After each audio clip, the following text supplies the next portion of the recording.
Auzubillahiminashaitanirajim. Bismillahirrahmanirrahim.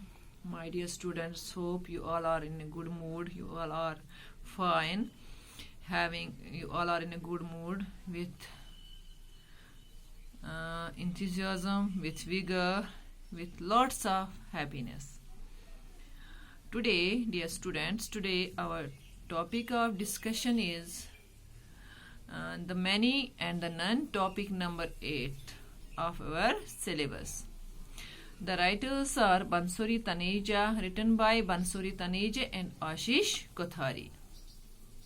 Let's have a brief look, a brief introduction about the authors. Ashish Kothari and Bansuri Taneja.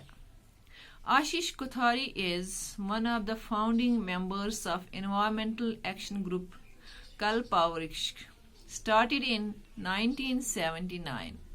Dear students, he is currently the coordinator of Technical and Policy Core Group to formulate India's National Biodiversity Strategy and Action Plan.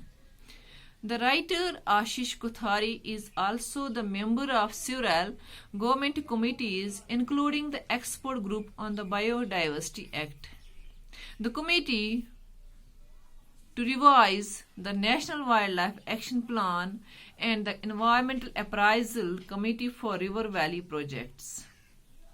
Ashish Kothari is also the head of IUCN International Commission Task Force on Local Communities and Protected Areas and is on the board of Greenpeace International. Similarly, Bansuri Taneja is also the member of this core group to formulate India's National Biodiversity Strategy and Action Plan. He is also the part of the team involved in developing India's National Biodiversity Strategy and Action Plan. In this essay, The Many and the None, both the writers tried to attract our attention to the great danger to species of some plants, animals, and vegetables which are disappearing from the earth so fast. The writer says that the variety is a species of life because it brings excitement to us. It saves us from boredom and monotony. Biological diversity is variety and variability of life on earth. It is present in plants, vegetables, and woods.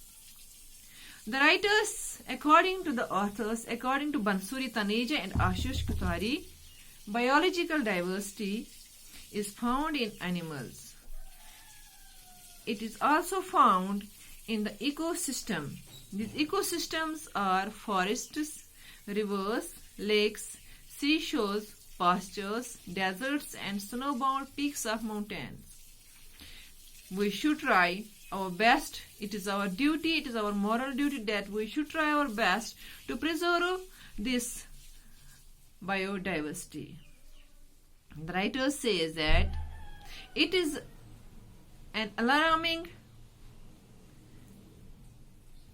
that when the number of species of animals, plants, or other things, if they decrease, these species lose their strength and ability to come back to their previous condition in the face of changes in the environment. The declining of these species become extinct or cease to exist. Vegetables, if they are doctored, may attain a bigger size, but they lack their distinctive tastes. Their distinctive tastes are lost because of these hormones, growth hormones.